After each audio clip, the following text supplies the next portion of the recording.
From the weekend warriors to the renovation dreamers, Lowe's has you covered. We know you take pride in every project you take on. We share that pride, so we're celebrating with Craftsman Days. Tackle your yard with outdoor power equipment, fix that sink with hand tools and flashlights, and tinker under the hood with mechanics tool sets. Whatever your next project is, you'll find what you need during Craftsman Days. Shop online or in-store at Lowe's. Home to any budget, home to any possibility. While supplies last, U.S. only.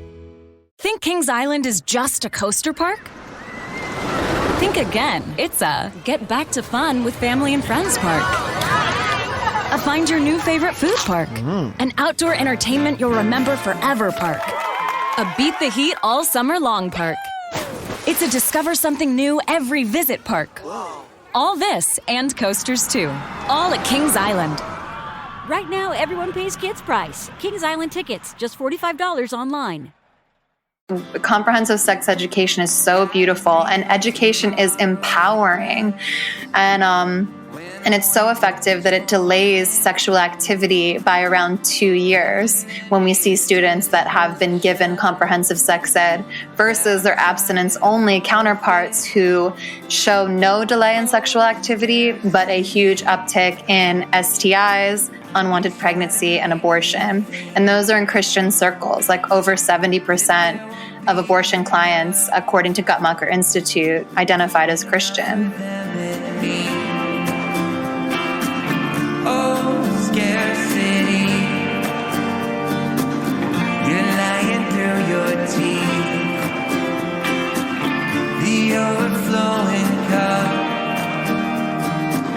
beckons a common dream. Welcome to the Deconstructionist podcast. I am your host, John Williamson, and we are back with part 2 of our 2-part series on sex and sexuality.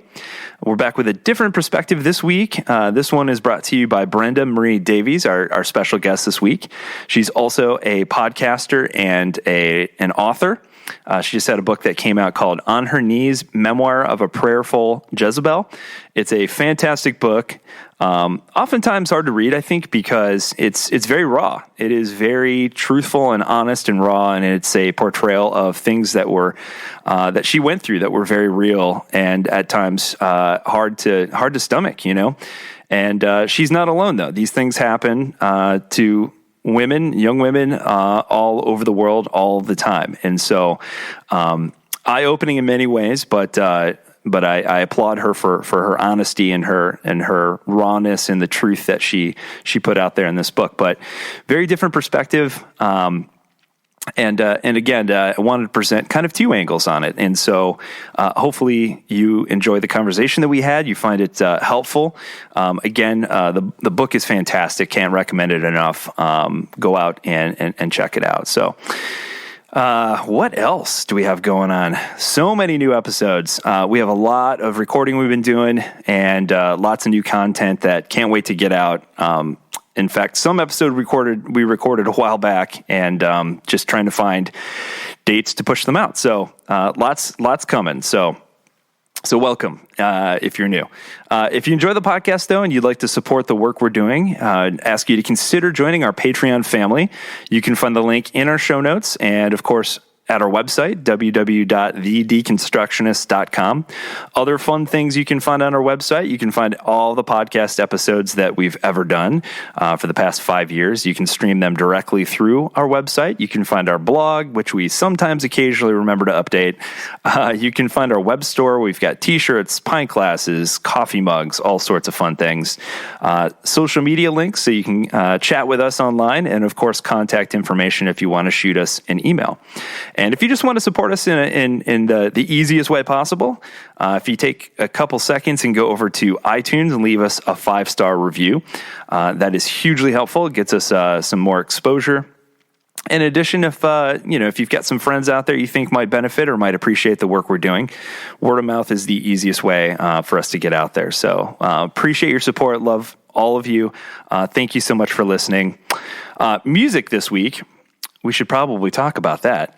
This is a returning artist, Micah Bentley. So we used music by his band, probably like 3 years ago now, a band called Wild Earth that put out some really, really great tunes. So Micah's got some solo stuff. So if you like his music, go out and follow and support Micah.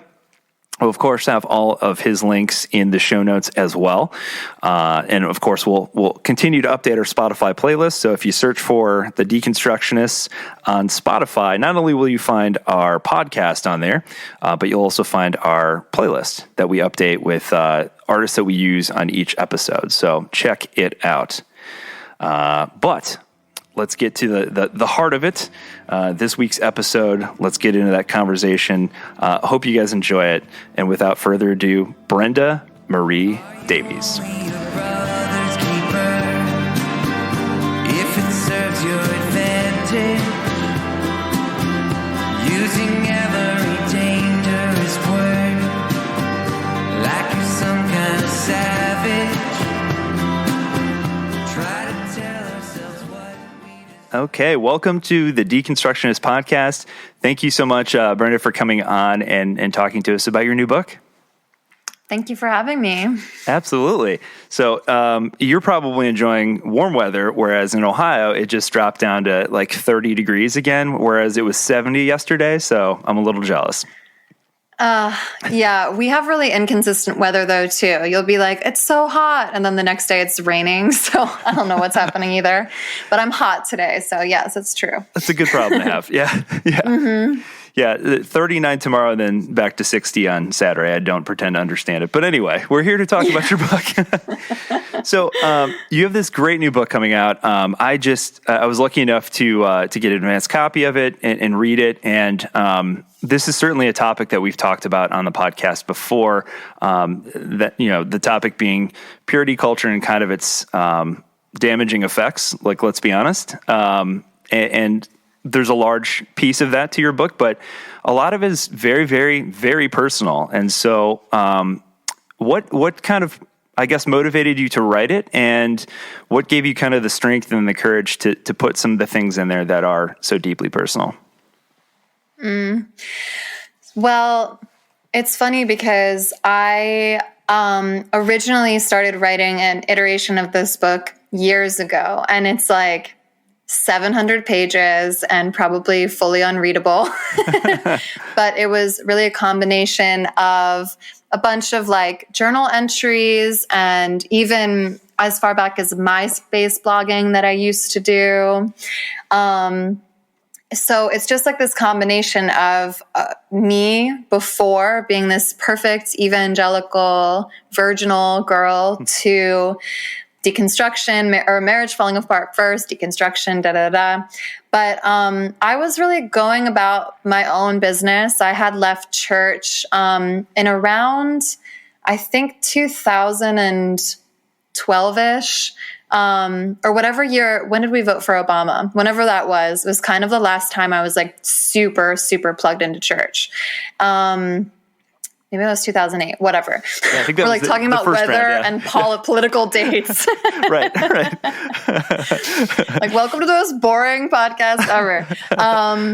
Yeah, so whatever. I'm just trying to put a placeholder for when I actually had like really disengaged. And I just remember it was that specifically because I was very upset that we were still at church being told from pulpit that we had to vote against Obama and that we had to vote against gay marriage in California. And it was even worse because I ended up discovering that it was very financially motivated with the pastor, because it's that old evangelical fear of we'll lose our tax-exempt status if the demonic Democratic Party keeps winning the war, Right. So I really felt that they were compromising human rights and human happiness by telling us that we had to vote in this specific way.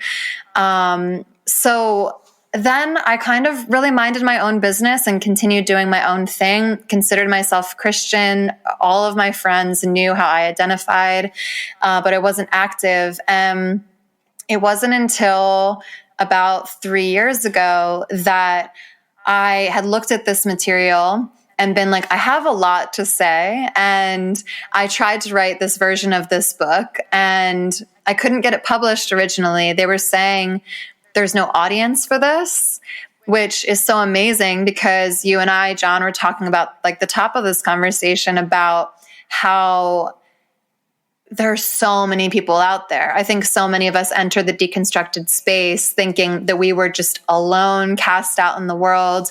And it wasn't until this movement started emerging that we started discovering there are actually thousands and thousands of us saying the same thing. But at that time, the president wasn't Trump yet, so Christians weren't really in the zeitgeist the way that they are today. And it was really impossible to get any mainstream publishers to understand the significance of what I was trying to say. But now I look back and I'm like, dang, this timing is so beautiful, which is why I'm still a freaking Christian, because these little miraculous moments, these little markers and adventure points that really feel the Spirit sends me on are so beautiful, because I'm like, what better time to be talking about purity culture and deconstruction than in this moment where the New York Times happens to be writing about the same subject matter. That's amazing. Yeah, it's crazy to think that they thought that there would be no audience for this. I know you reference a bunch of the books. I think you have a resource section in the back, but you reference Pure, which is a fantastic book. And we've had the author on, Linda K. Klein, to talk about her book. And there's a bunch of others that have come out since then. So it's clearly something that I think the women who went through specifically the purity culture movement, who are now, becoming, adults and into their 30s and 40s even at this point, are looking back and saying, what in the hell? Like, why would anybody think that was a good strategy? This prohibition of sex, essentially, versus actually having conversation about it and education and those sorts of things. Well, yeah. And unfortunately, that's not the main thought that I see is still in those fundamentalist spaces. It still is, let's lead with fear. Let's lead with ignorance. You still have the activist mommy actively campaigning against sex education. You still have Fox News lying to parents and saying that comprehensive sex ed is teaching 5-year-olds how to do anal sex. These are not true. Comprehensive sex education is so beautiful, and education is empowering. And it's so effective that it delays sexual activity by around 2 years when we see students that have been given comprehensive sex ed versus their abstinence-only counterparts who show no delay in sexual activity, but a huge uptick in STIs, unwanted pregnancy, and abortion. And those are in Christian circles, over 70% of abortion clients, according to Guttmacher Institute, identified as Christian. That's remarkable. And it's all ignorance. That's really what it is. It's just people need education. Yeah, absolutely. And one of the things you talked about too, and this was a book that was pretty prevalent when I was in college, and we must be within the same age range. You talk about 21. Yes, exactly. I often, at my full-time job, one of the things I do is I make new hires guess how old I am, because I like to think I'm aging nicely. So, and they never get it right. So I think that's a win. So they're like, although it sounds like they're higher up and they would be they're probably lying to me. Yeah, they're totally lying to me, which is fine. Sounds a little manipulative. It's okay. Hey, either way, I'll take it. But one of the books that was really big, I remember, because in my particular Christian journey, I grew up Lutheran and then started to engage in more evangelical Christianity when I was in college, introduced through friends. And of course, it was the cool kind of hip version of church. There's this full rock band, or as my brother likes to call it, Jams for Jesus, and it was much more conducive to that age group. And I was like, of course, I want to, hang out with the cool kids, at the cool church, But one of the books that was floating around, and I think this is interesting because you talk about it in the intro, and then he wrote the prologue to your book. Yeah. It's this book, I Kissed Dating Goodbye by Joshua Harris, which we all know, if you follow that, recently he's completely denounced his own book. So talk about that a little bit, because I thought that was kind of neat. Yeah, I'm so glad you noticed, because I had always written I Kissed Dating Goodbye as a part of my introduction, because it was clearly so formative to me. And it's funny because I didn't read it cover to cover. It was more like his lessons were just so prominent within evangelical spaces that even if you hadn't taken the time to read the whole book, you knew the stories in the book. I was told about the story that I reiterated about this man and woman getting married, and then while the husband is saying his vows, all these women start lining up and standing behind his wife because he gave a piece of his heart to each one of them. Whoa. This is obviously, this is something that I come up against so hard, because what evangelicalism has taught us is that sex diminishes us. They're giving away pieces of yourself. Lisa Bevere is saying you forfeit your dignity and your strength. Like, it's all about the loss. And even the terminology of losing your virginity is something I'm eradicating in my own life and my community, and saying sexual debut, because what are we losing? I don't understand. But, Joshua Harris's book was obviously all about loss. Even if you have an emotional connection to someone of the opposite sex, they might be robbing your future spouse of that experience. Like, you're supposed to save even communication with your spouse and not give your heart in any way, shape, or form to anyone. So you can imagine the anxiety. And then Linda K. Klein's book, Pure, also referenced that book and talks about how people suffered erectile dysfunction and vaginismus, because in some cases it was as extreme as your actual body lining up with these points of shame and fear and responding and reacting to that. So it's all very, very unhealthy, obviously, but it was really stunning because I think about a year or something into God is Gray. I just had my third anniversary on Valentine's Day. So it's not that long ago, but I remember I started seeing the hashtag Church Too, which I believe is started by Emily Scott. And then I saw I Survived, I Kissed Dating Goodbye.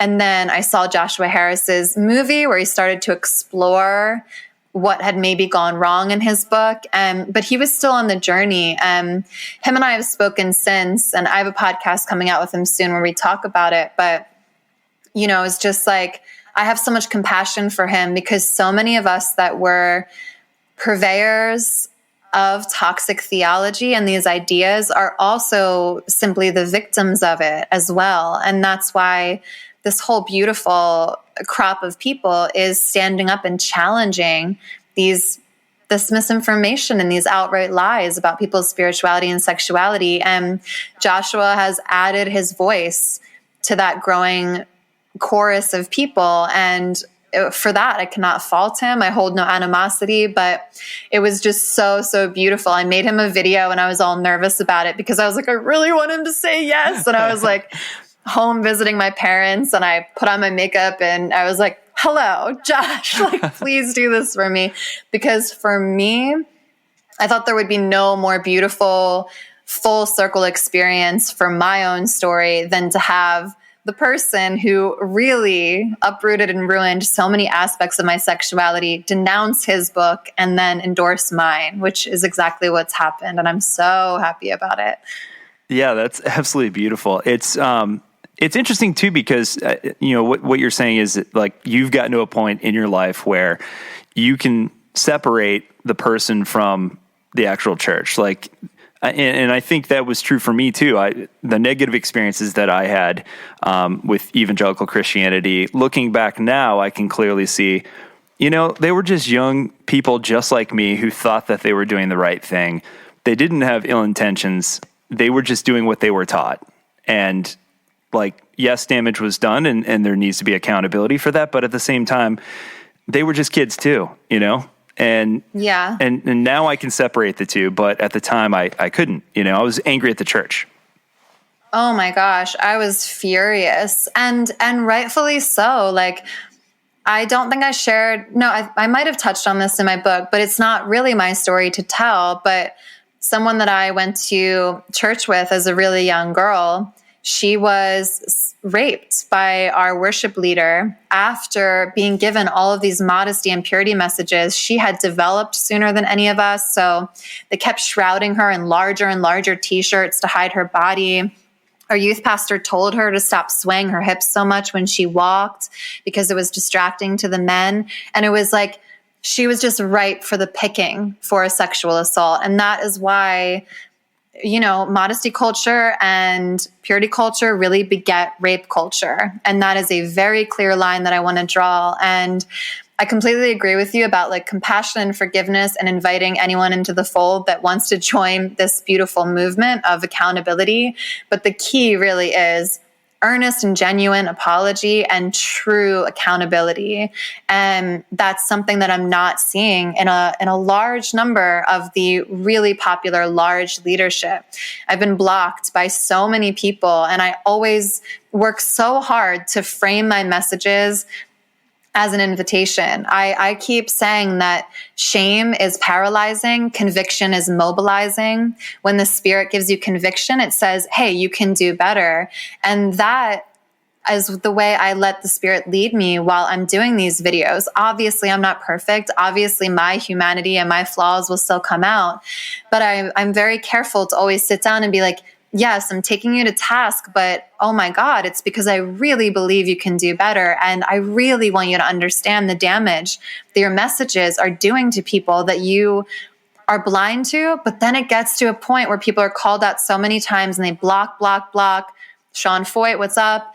That you're like, oh, okay, so now you're just willfully ignorant to it. Now you just really don't want to hear it. Like I sent a really kind couple letters to Lisa Bevere and her team asking her to be accountable for this terrible purity culture ebook she wrote on her Instagram.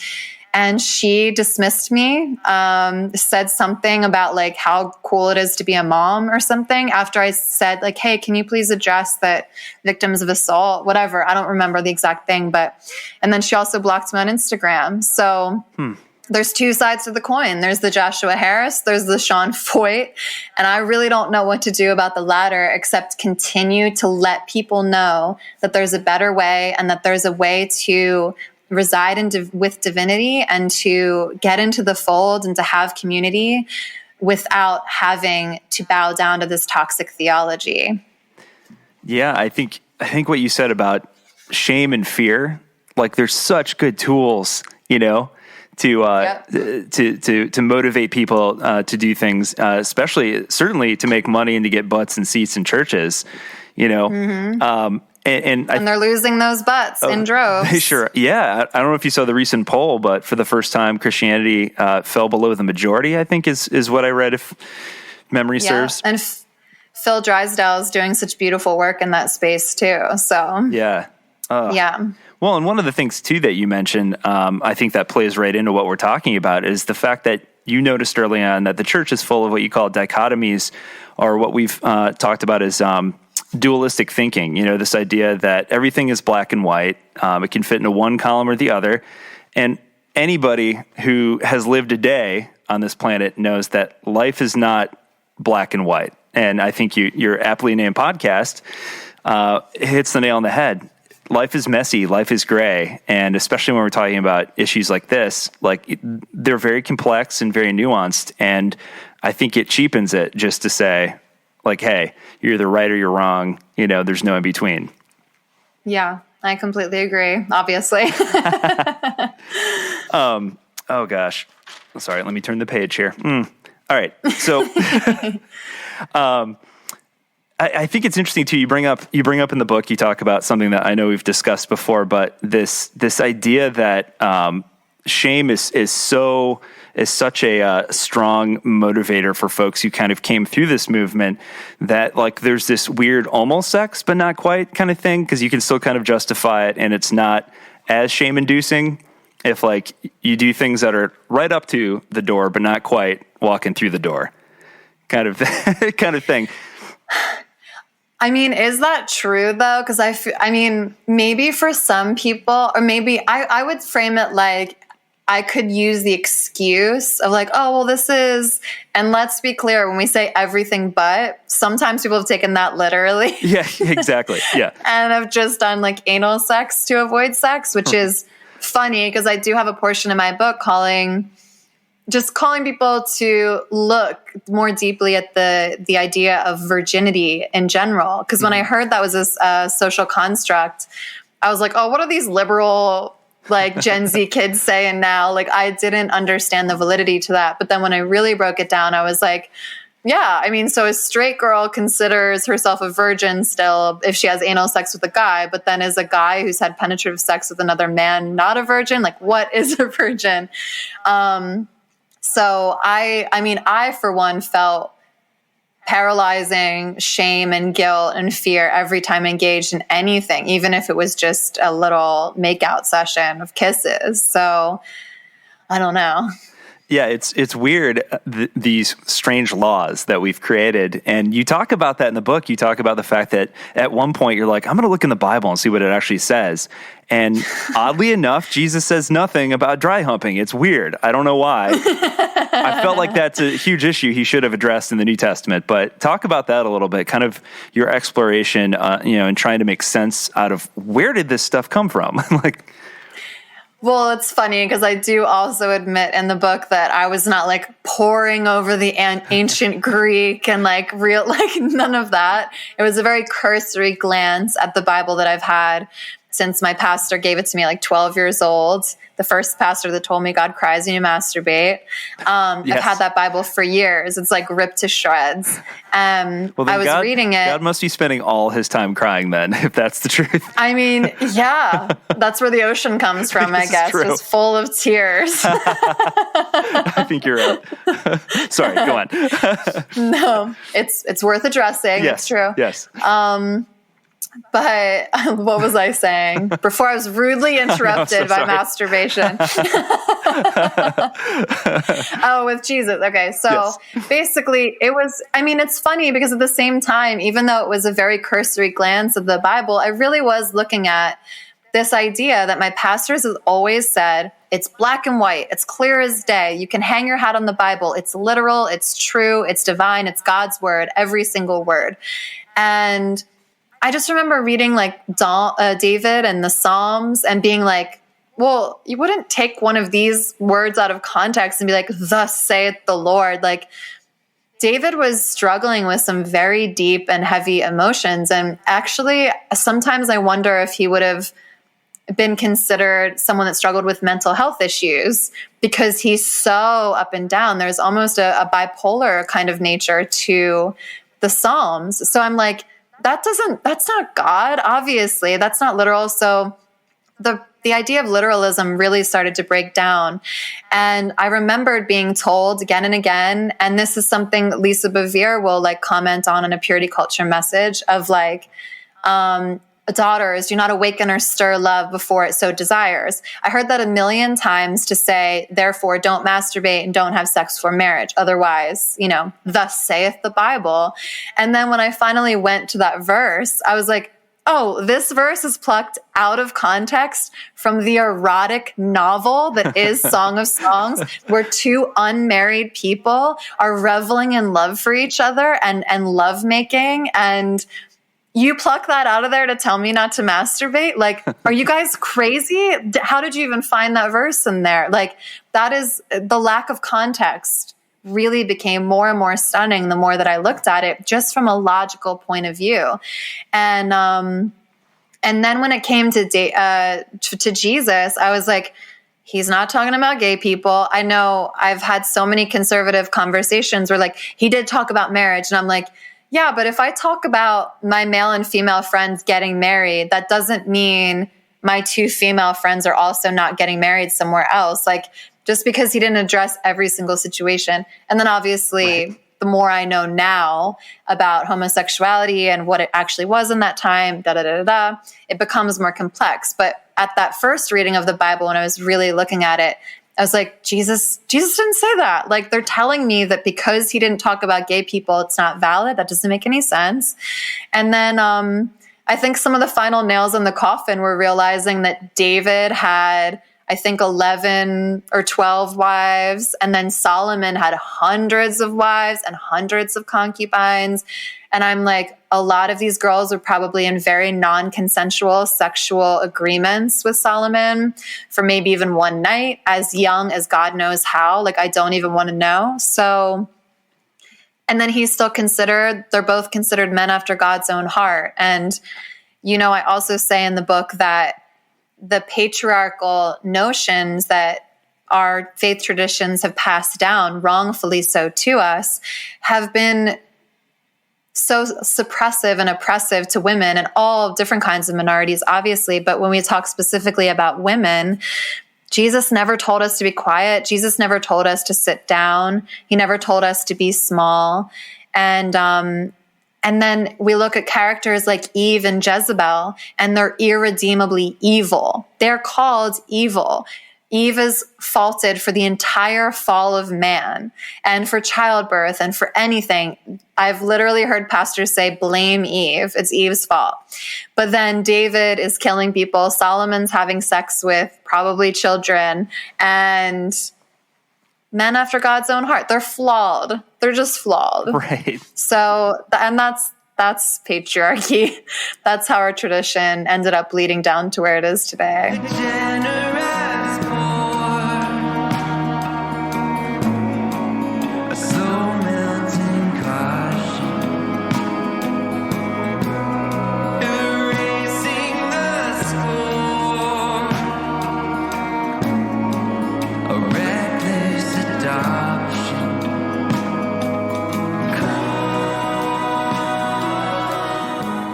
Yeah, I think that's a hugely important point, because when looking at purity culture and when the movement was at its kind of height, it really is this very imbalanced notion where women, are being compared to like food and things that go to waste. I remember in Linda's book talking about the Oreo, and I thought, what? I had no idea any of this was happening, by the way. Lutheran. You didn't? No, Lutherans weren't down with that whole thing.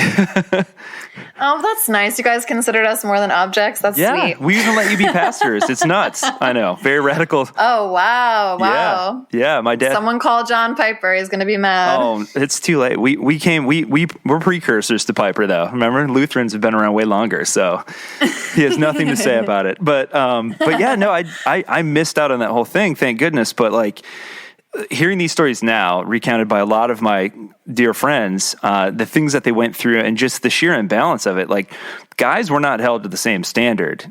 It was all about the guy. It was, you don't want to be this disgusting, used up thing because it's all about marriage, all about finding your husband. And it's like, where did we come up with this crazy idea? And so I think you're right. I think it goes all the way back to the Bible and kind of that the patriarchy and let's address the Bible itself. It's written by men. It's all written by men.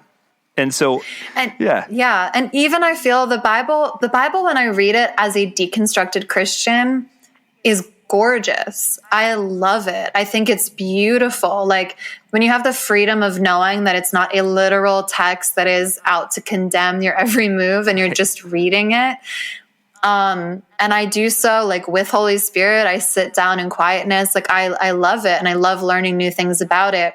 So to me, it wasn't inherently hateful of women or minority groups, but the way the theology was plucked from it, the way things were taken out of context to justify evil, whether it be slavery or oppression of women or marital rape. I mean, marital rape has been justified as recent as Sunday at some church somewhere. Men are still using Ephesians 5 to force women to have sex with them. That pastor that just went viral for talking about like fat shaming women. Did you see that? Yeah.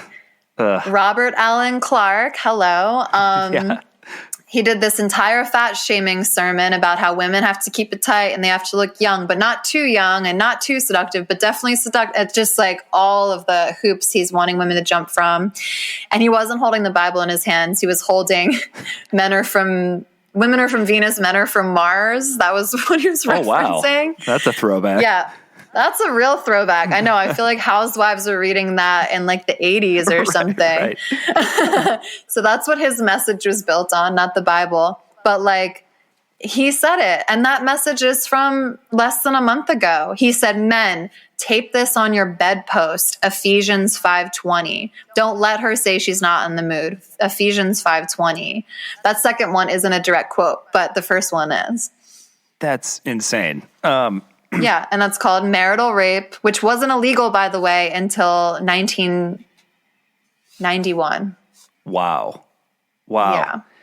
So like let's dive into that a little bit, because in your book, like I said, it's very raw, very honest, and I think a lot of people out there are going to read it. And I'll be honest, it was, as the father of a little girl, there were parts that were very hard to read. You know, I think I'm still probably processing it a lot of it, if I'm being honest. It makes me so happy to know that's in the hands of a father who cares. That's so beautiful. Well, it makes me want to commit murder in certain instances, but you know, that's neither here nor there. But you know, yeah. But like, thank you. I'll have some addresses for you. Perfect. Some people we need to check out. No, I'm kidding. Totally kidding. But kidding. Vengeance is the Lord's. That's true. Exactly. Yeah. But I mean, honestly, there are moments throughout your story where you just want to scream and like say, like, at any moment somebody could have stopped this moment from happening. You know, like you talk about even the first time when you lost your virginity and just the disconnection that you felt from your own body. And it's so sad. It's sad. It is sad. But like, I want you to talk about that though. Talk about like just the effect, the psychological effect that purity culture had on just, you know, on sex in general, like especially in the beginning there. Yeah, I think that's what's so crucial for anyone who is mentoring or parenting a young person to realize. And then also anyone who is mentoring or parenting their child self, like going back to childhood memories and reparenting and relearning things about yourself, of what you deserve, your worth, which I also feel comes easier as a parent, because when I look at my son, I just know how worthy he is of love and goodness, and how I would never fault him for things that have happened to me, you know, and really have happened to me versus situations that I walked myself into intentionally. But even like you're discussing, there's so much nuance in what situations did you actually walk into, because I didn't recognize that I had been raped until maybe I was writing the book. I started kind of processing the idea that I had had a lot of Me Too experiences. Like, I remember I was modeling and a photographer wanted to adjust my bathing suit bottom, and he put his fingers inside of my vulva. And those things were so commonplace. I think a lot of us too, just as women, had gotten so accustomed to accepting certain behavior because, one, there was so little accountability that even if you said something, it, like, what even would happen? Like, in that moment, for example, I was just like, what am I going to do? Stop the whole shoot now and go to production and be like, I don't want to be here, and then lose this paycheck. Like, it didn't feel worth it. And embodiment, the concept of embodiment would scream at that notion. Like, embodiment demands that you're like, oh, hell no, I will stop this shoot. I will burn this place down. Yeah. And that's just so valuable, because what we're not realizing is that any of us that have been indoctrinated into these systems where we have been told your heart is deceitful, your flesh is evil, your spirit is divine, everything else is like dirty rags. It's so disgusting. You're so filthy. When we're teaching our children this, when we are parenting ourselves with these beliefs, we are diminishing the temple for the Holy Spirit. We are walking temples of the Holy Spirit. We are walking manifestations of Jesus's hands and feet on this earth. Respect your body. Respect him or her or they, whatever pronoun you want to give it, but don't call it an it. And that's something that I learned from Jamie Lee Finch and her book, You Are Your Own. She was where I learned for the first time about the concept of embodiment and of not rejecting your body, and how beautiful she is in these ways.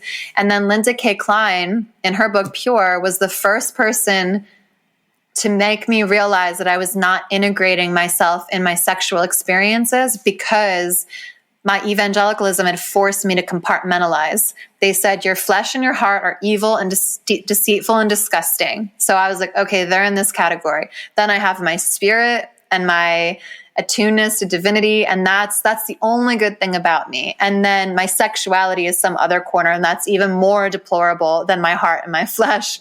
That's me like giving in to my disgusting flesh. So that's you at your very worst. And when you really believe that subconsciously, you will react and behave out of that if you don't, like, I was just talking to Tara Tang, who's another embodiment coach, and she was saying when Jesus said, pluck out your eye, she believes he wasn't talking literally. He was saying whatever it is inside of you that is like rotting you, they're your belief systems, these constructs that we've created that are harming us.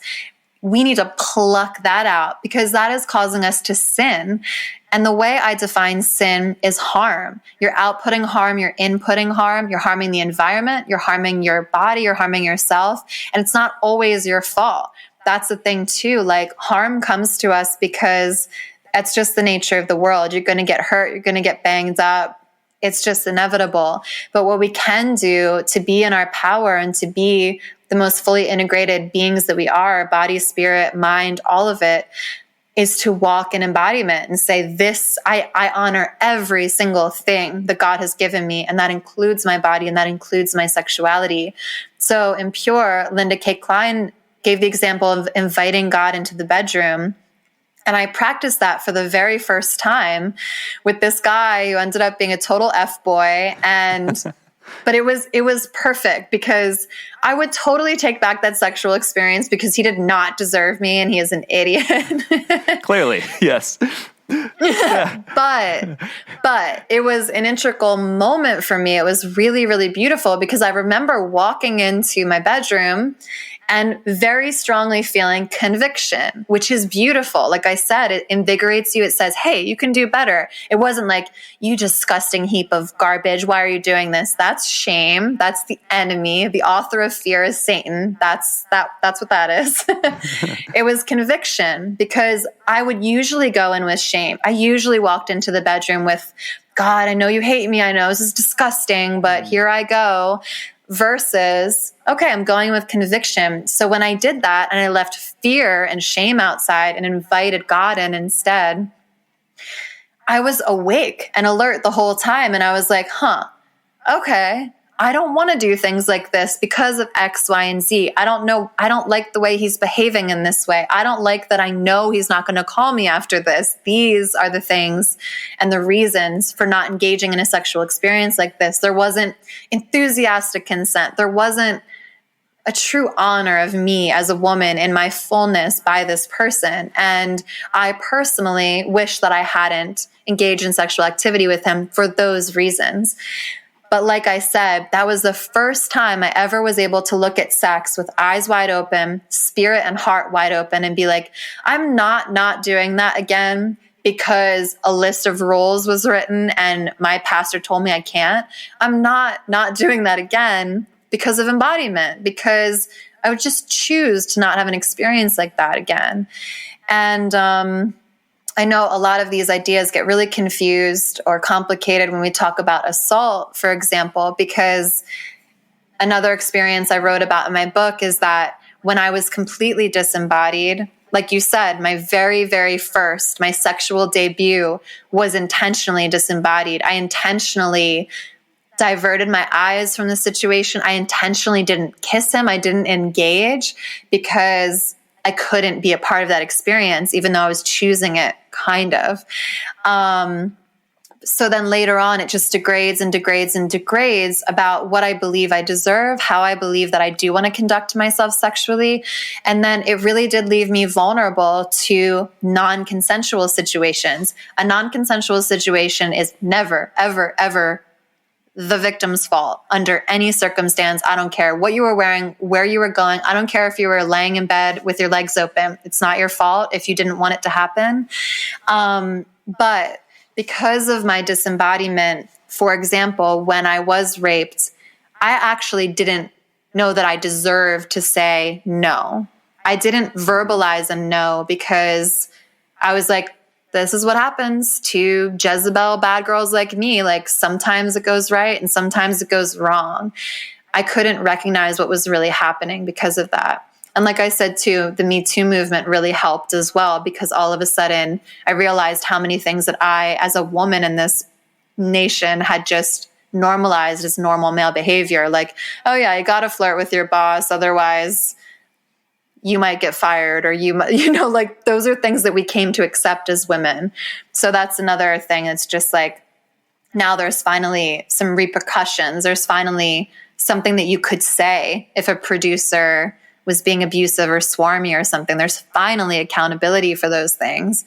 But it all begins with your self-worth and your ability to be embodied in yourself. When you can't take away what's lost, when you can't fake what has been seen, there's nothing hidden in the clouds. Yeah, I think there's a couple of quotes that you have in the book that I think just nail it, where you talk about the fact that the evangelical church made an idol out of sexual purity. And it struck me as, of course, like we've kind of separated the human being from the act itself. Like, they're two distinctly separate things, instead of, no, that is an expression of you. And in a healthy situation, it's one of the more beautiful things you can experience in your life. But when we've treated it like it's this separate thing, of course it's easy to disconnect from it and disembody, as you said. Mm-hmm. Yeah. I like personifying purity in On Her Knees, because it's wicked. It's not good. It's not beneficial for the human spirit at all. Purity God with a lowercase g. Yeah.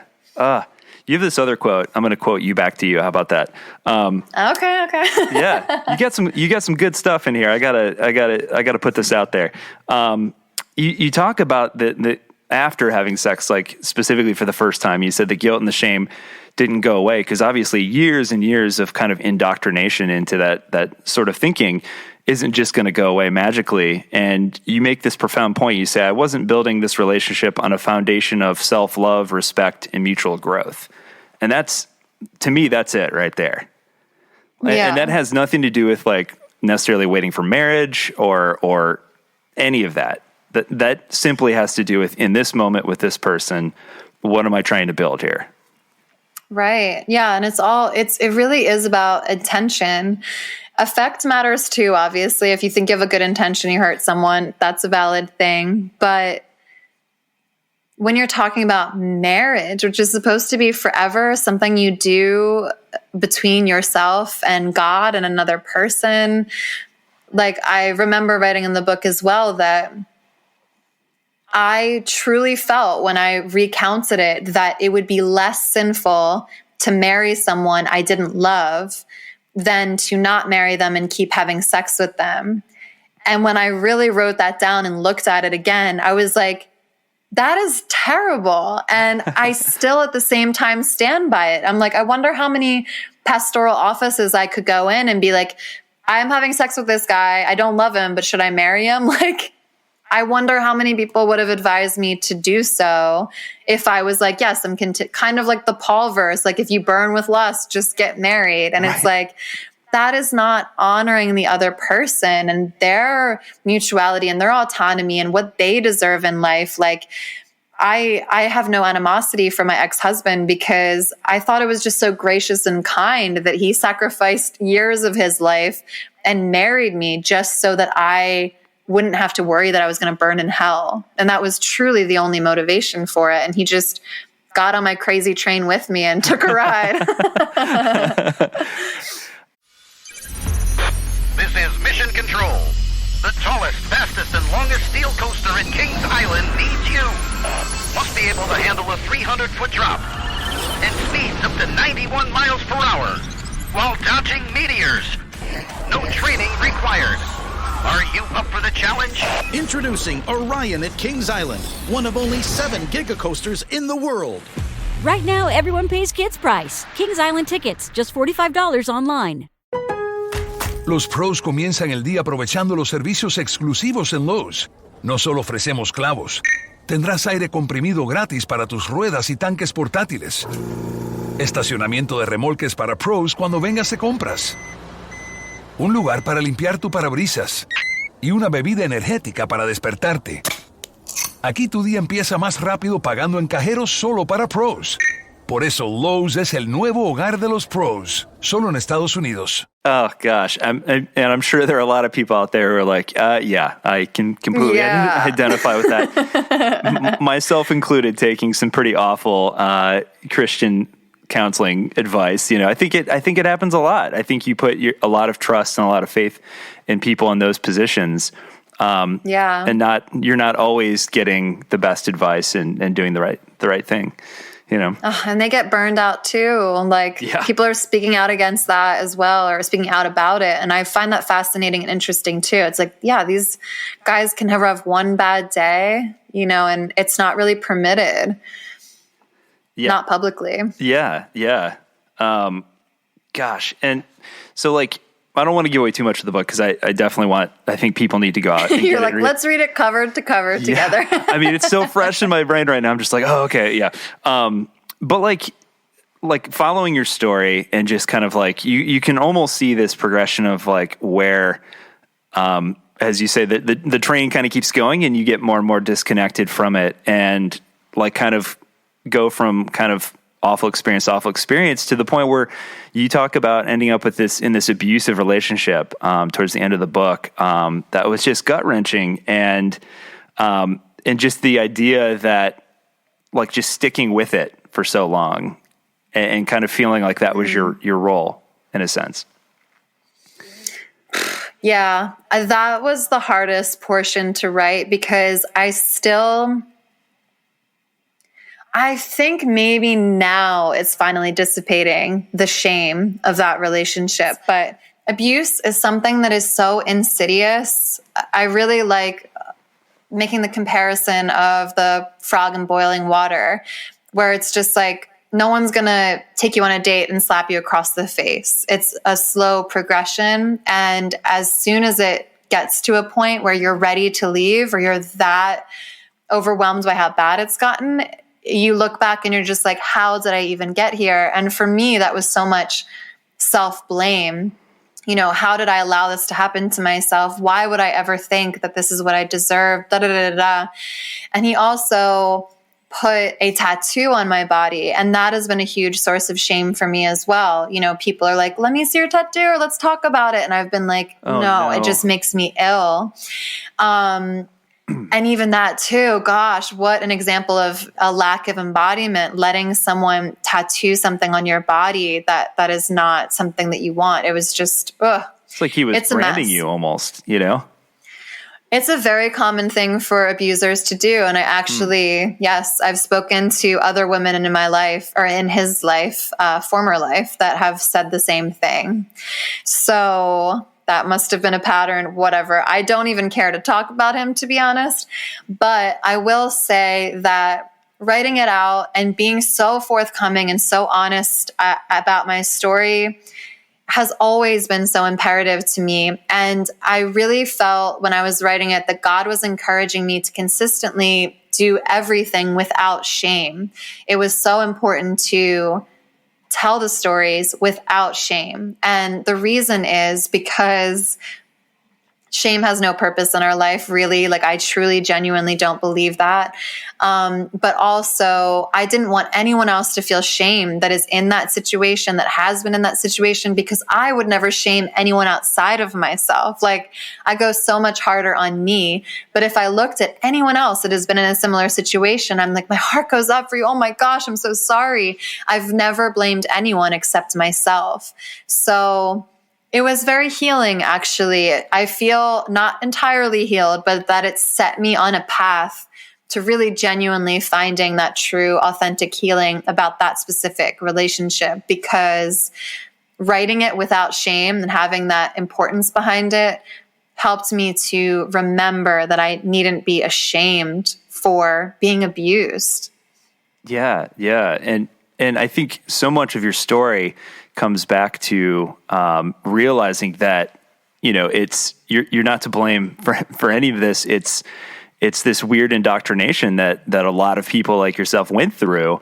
And it seems to me that like once you started having sex, then immediately it was kind of like just operating out of this place of shame and kind of like the self-deprecation where you're just like, well, I'm just, whatever you want to throw in there. Well, let's throw in what they've always thrown in. Yeah. Object exercise. I'm a dirty glass of water. I'm a chewed up piece of gum. Like, I thought that I hadn't internalized those messages because even seeing them from pulpit, I remember thinking they were offensive and ridiculous very young. I still I had a sense of self at certain points in my relationship with the evangelical church, but I look back and I'm like, no, I had to have internalized that because that's how I behaved. That's how I reacted to myself in sexual situations. I definitely had to have believed that I was diminished in some ways. And then men kept coming into my life that reiterated that message, which is something that I think you'll often find when you are kind of seeping out with an open wound. Oftentimes the message will keep knocking on your door over and over and over again until you decide or are able or willing or just even eyes open enough to realize it's happening, that you're able to actually address that issue and live in your fullness. Yeah, it's interesting. Like the people I've talked to over the years, no matter how subtle the message had been, just the deep impact that it has had. I've even heard guys recount the fact that like, an example I heard was like the number of people that they had slept with once they got to a certain point, like of feeling shame about like, oh gosh, I've been with however many people, that's, considered too many. Then at that point, they're just like, well, I'm already a dirty person. Who cares? And then it's just like a free for all at that point. You know what I mean? Like, it's just Totally. crazy psychological effect that it has. And that was coming from a guy. Like, so I can only imagine, because I think the pressure is so much greater on women, clearly, I can only imagine, Well, yeah, women will be told from both pastors and sexual partners that you have done too much. You're washed up. You have experienced too much to be valuable. And again, it is all such BS. It's really us all navigating life and having shared experiences with other people and shared sexual experiences with other people. This is not diminishing you. And if you can do that with embodiment, with eyes wide open, then it's just going to be a formative moment in your life. You may get your heart broken. You can get an STI if you're not being wise. Like, there are real negative and positive effects to sexuality. And that's why it just needs to be honestly addressed. Because if the church keeps building not even the church, if our entire nation, which has some of the recorded lowest, what am I looking for? Do we just have some of the worst, like the most piss poor sex education of the first world? And that is well documented. So when you look at that, it's like not only has the church, but kind of our puritanical values and the history of our nation are built on be afraid, be very afraid of sex, be very ashamed if you do it. And if you do it, it's like in Mean Girls, wear a condom and then pass out the condoms. So if everyone, no matter how secular they are, is going into these situations blind, without a sense of what they actually desire, if you start having really open conversations with your partner, if you have open conversations with your child, your teenager, age-appropriate conversations, then you will then become the person that they're talking to, that they're asking for advice on these different things. And the more room there is to play, as in allowing someone to actually grow up and be who they are. Like, I have no intention whatsoever of assuming that my son is straight. I'm just assuming that he's a sexual being. That could include asexuality. That is a sexuality. I am just looking forward to getting to know him better.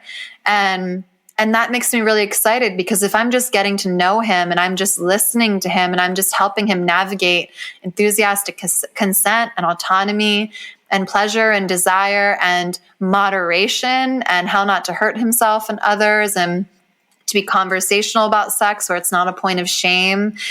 I just can only imagine how many of these disasters would be thwarted if we would just all take that approach with our young people. Yeah, I mean... Which is probably a very arrogant thing for a mother of a 1-year-old to say, but I have high hopes. Right. I'm still terrified of the teenage years, but hey, I still have time. But yeah, it seems like so many of the taboo things, not just sex, but a lot of the things that we've turned into these weird taboo topics could be avoided just through honesty and honest conversation and dialogue and education. And yet we do the opposite. We continue to think that prohibition is going to be the key when it clearly has never worked. Never, not under any circumstance. Tell people not to do something and they are 100% doing it, but their eyes will be closed and they'll do it recklessly. Right. Yeah, exactly. So I think if I could kind of summarize your book a little bit, obviously, like, that's a huge component of it is advocating for education and open dialogue and things like that. But one of the takeaways that I had really, especially towards the end, is kind of reuniting with your own body and finding your own voice and finding your own power and taking control over, your own body, that which is yours. So am I wrong in thinking that's kind of the that part of your journey? Yeah, absolutely. I think I've been really curious to hear how it feels to like close the book and have the last page read, because I intended it to be very hopeful and empowering. I want people to really understand that there is not only freedom, but true permission from divinity, from that God you've heard loves you so much, that there's real permission to excavate your desires, to look at them, to be honest about them, and to live an integrated life that is very sexually fulfilled. Not like your evangelical pastor said it was going to be like missionary style, just do the dishes for your wife and she'll want to bang you. It's like, that is not fulfilling sex. I can do my own dishes. I don't really care. Like, do you know what a WAP is? And can you provide that for me? Right. Exactly. And that's honestly, if people are having sex with women, that should be a top priority of what they're learning about sexuality and in their own relationships with themselves, with their partner. It's all meant to be about pleasure and that divine communion that we have really can be a part of your sexuality, is truly, in my mind, meant to be. And that doesn't mean you have to be like staring into each other's eyes in an ocean, like rolling around on the sand. Like, it doesn't have to feel divine every time, quote unquote, but it is divine when you are looking at another person and beholding them as a full human and spiritual being, as someone that is created in the image of God, honoring their Imago Dei, acknowledging who they really are, perfected and crafted in the image of God. And even if you're not Christian, still, please go in with the perspective that this other person is so inherently valuable and worth it. And their feelings and emotions, their desires are all valid because you're choosing to engage with them in this intimate way.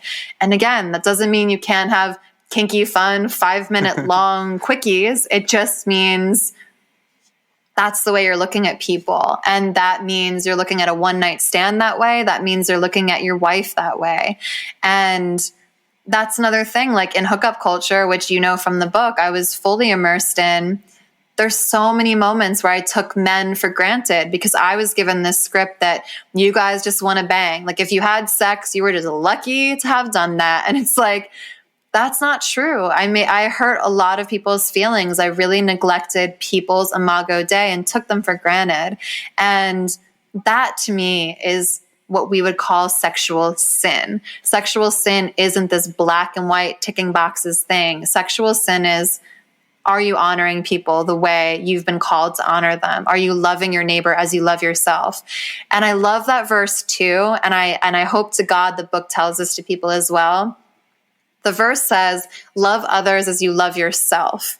I watch so many conservative voices buck against the ideas of like body positivity or autonomy or pleasure, all of these different things. And I'm like, don't you see that this is what it is all about?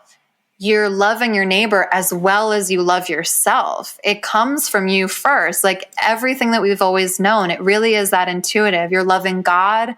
You understand that you are that beloved by him, that you are worthy of love, that you're worthy of pleasure yourself.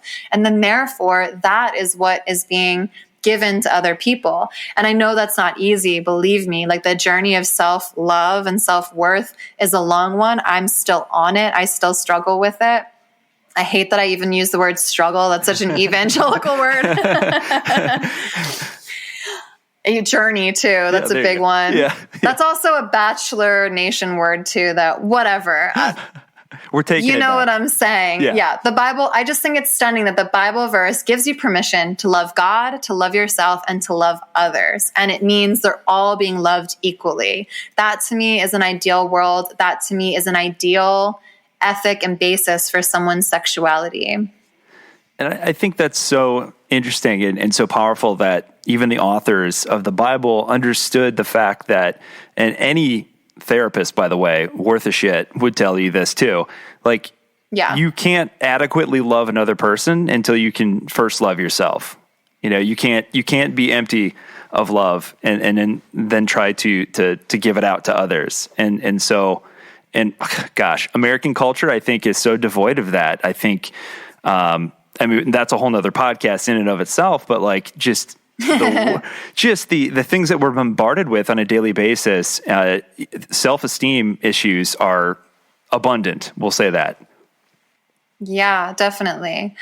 The only thing I will push back against is I do think that it can go either way. I know that we can't adequately, I don't know. I just think that basically if you're not capable of self-love, I kind of see them in a circle. Sometimes it's hard to fully love God. Sometimes it's hard to fully love yourself. Sometimes it's hard to fully love your neighbor. Sometimes you're doing one or two better than the other third one. I feel like life is just very immensely complicated, and any moment something can knock you off. Like even me now getting older, that's a point of like having a difficult time giving myself self-love. And I don't want to rely on another person, but if a man walks into my life that like loves that about me, like, yeah, that could sometimes definitely help elevate your ability to love these certain pieces of yourself that you find unlovable or less desirable. So we're all, I think, constantly on that circle of discovery and love. And it's just always ever flowing. So whatever anyone does, like, don't shame yourself for not being capable of those 3 tiers of love, because they're all hard. And the neighbor one can be hard sometimes too. Yeah. Oh gosh. And I think even accepting love sometimes from others is difficult, you know, because I think a lot of people out there don't feel worthy of it. And yeah. Oh gosh. Well, I know we're running short on time, but I wanted to give you the opportunity. Any last thoughts? Like, because the book kind of, it doesn't, the thing I like about the book, because I'm on this tangent right now where I hate the fact that we have so many experts, quote, experts out there running around, and they've got it all figured out. And I think it's nonsense, but that's my own, it's my own problem I'm working through. But at the end of your book, like, there's not a big section I'm like, okay, I figured it out, guys. Here's the answer. Like, you don't leave them with answers at the end of the book. So what is the takeaway for folks? I love that. That's exactly right. The takeaway for me is that this book is your invitation. It's a love letter to my God is Great community. I consider anyone that reads the book a part of that community, anyone that's open to it. It's a love letter to each and every person that reads it, to say, this is your invitation, this is your permission to dive deep in and discover what it is that you want. And therefore, how could I give you the answers? We're all so unique. We're all made with completely different desire and capability and talents and lifestyle and choices, all of that. So it's like, of course, there's no cookie cutter answer. My channel, For the Love of God, is called God is Gray. So I have to leave room for people to be who they truly are. And, I know that I have knowledge and wisdom that I've been given on this subject, especially by having all these powerful, gorgeous conversations with true experts on these subjects. But yeah, my book is just for you, for like each person that reads it to say, now you go ask yourself questions. I love it. Well, thank you so much for coming on. And like I said before, I don't know if I said it before we started recording, but thank you so much for writing this book, putting so much of yourself in it. I know it's a risk and it's probably slightly terrifying, but I know it's going to do a great deal of good for folks out there who have been through similar experiences. So thank you so much for being vulnerable and honest and giving people permission. Thank you. And thank you for being a daddy of a daughter that read it with that lens. That makes me really happy. Oh, well, thanks. Well, come back anytime. Thanks again for coming on. And yeah, people, go get the book. Yeah.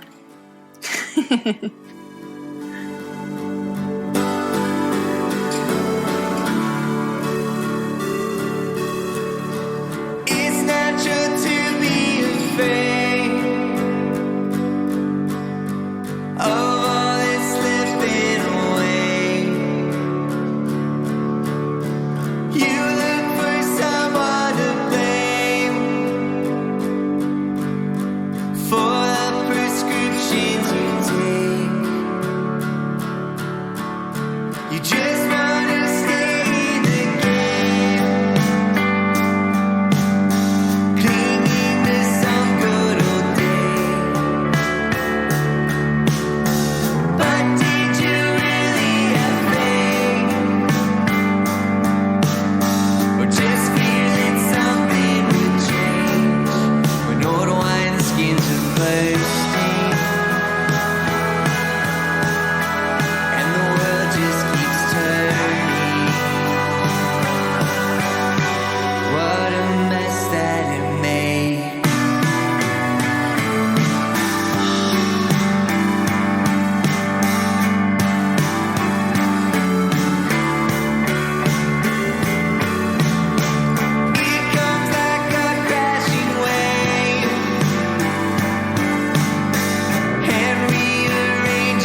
Life needs more Cedar Point, more smiles, more surprises, more screams, more days in the sun and nights on the shore, more oohs and ahs and yums, more moments with your family and friends, more memories you get to share again and again. Life needs more Cedar Point, more than ever.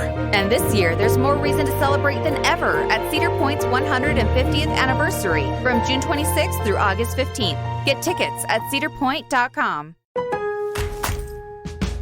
From the weekend warriors to the renovation dreamers, Lowe's has you covered. We know you take pride in every project you take on. We share that pride, so we're celebrating with Craftsman Days. Tackle your yard with outdoor power equipment, fix that sink with hand tools and flashlights, and tinker under the hood with mechanics tool sets. Whatever your next project is, you'll find what you need during Craftsman Days. Shop online or in-store at Lowe's. Home to any budget, home to any possibility. While supplies last, U.S. only.